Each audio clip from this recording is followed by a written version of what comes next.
આ માતા બેન દીકરીઓ બેઠી છે, ભાજપ ધારે તો મહિને 10,000 રૂપિયા નાખી શકે એમ છે. આજ નરેન્દ્ર મોદી બિહારની બહેનોને મહિને 10,000 રૂપિયો ખાતામાં નાખી દીધા. સાહેબ, મહિને 10,000 રૂપિયા તમારા ખાતામાં આવ્યા? કોઈના ખાતામાં નહીં આવે.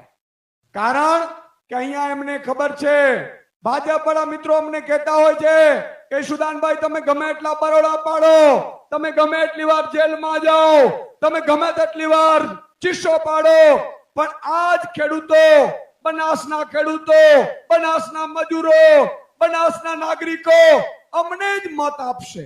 મેં કીધું કેમ? તો અમે અમારી જ્ઞાતિના આગેવાનો જે મજબૂત છે એને ભાજપના દલ્લા બનાવી દીધા છે. આ વાત સાચી છે? મેં કીધું ઈ કઈ રીતે? તો કે એમને અમે કોન્ટ્રાક્ટ આપી દઈએ, રોડના કોન્ટ્રાક્ટ આપી દઈએ, બ્રિજના કોન્ટ્રાક્ટ આપી દઈએ, દૂધના મંડળીઓના કોન્ટ્રાક્ટ આપી દઈએ, ટેકાના ભાવના મગફળી ખરીદવાના, જીરા સહિતની જે જણસ છે એ ખરીદવાના કોન્ટ્રાક્ટ આપી દઈએ છીએ.